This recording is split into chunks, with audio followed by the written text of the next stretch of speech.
Claude Bresson, bonjour. Vous Bonjour. êtes directeur des affaires sociales et de la formation au sein du GIFAS, un groupement qui rassemble les principales industries dans le domaine de l'aérospatiale et de l'aéronautique. Vous connaissez donc particulièrement bien la situation de l'emploi dans son domaine.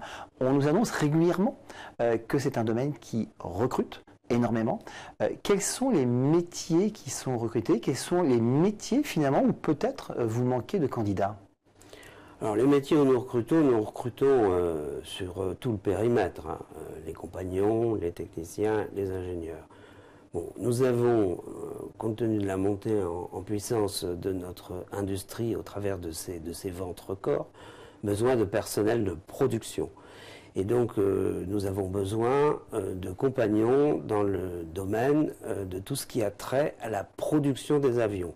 Alors c'est les chaudronniers, c'est la forge, c'est le câblage, c'est la peinture, c'est la maintenance aéronautique. Tous ces métiers qui sont des métiers... Nous, on n'emploie pas le vocabulaire ouvrier dans la profession. Dans la profession, on s'appelle des compagnons. Donc nous avons besoin de compagnons expérimentés. Donc, parce que l'industrie aéronautique et spatiale, par les outils et par les produits qu'elle utilise, sont très coûteux. On ne peut pas se permettre des ruptures de charge, des choses un peu cassées, des rebuts, avec du titane. Donc on va demander par exemple à ce que ces personnes soient extrêmement bien formées. C'est peut-être la différence avec des métiers d'autrefois, c'est qu'on demande un niveau de qualification supérieur, c'est vraiment des métiers différents?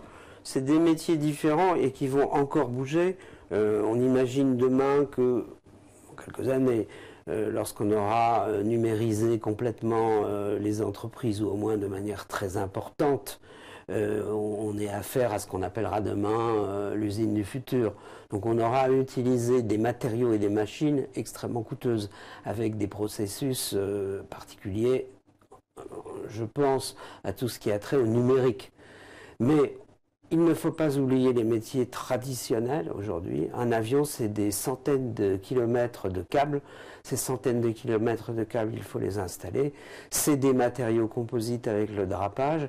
Il n'y a plus maintenant une aile d'hélicoptère qui ne soit pas faite en matériaux composites.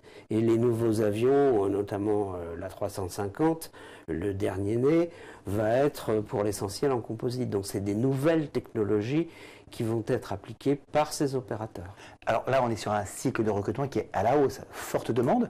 Est-ce que vous pensez que ce cycle va se maintenir longtemps? On pense qu'on est sur un plateau élevé. Les boursiers ont l'habitude de dire que finalement la bourse ne monte pas jusqu'au ciel. De temps en temps, les avions, oui. Donc nous, on est optimistes pour les années qui viennent. Le transport aérien croît en linéaire de 5% depuis maintenant près de 15 ans. Et les prévisions concomitantes d'Airbus et de Boeing sont toujours sur une croissance de 5%. Parallèlement, et ça c'est un élément extrêmement important, il va falloir réduire l'empreinte carbone de l'aéronautique, même si elle est très faible, puisque nous ne pesons que 2%. Mais l'ensemble de la recherche aujourd'hui qui est engagée, notamment dans le domaine de l'aéronautique civile, vise à trouver des solutions pour réduire la consommation des moteurs, pour réduire le poids d'un avion, pour en améliorer le profilé, c'est-à-dire la pénétration dans l'air la plus faible possible, donc toutes caractéristiques qui vont faire pour les exploitants, donc les compagnies aériennes, que le kilomètre siège passager, comme l'on dit, soit le plus faible possible. Donc tous nos efforts de recherche sont organisés là-dessus.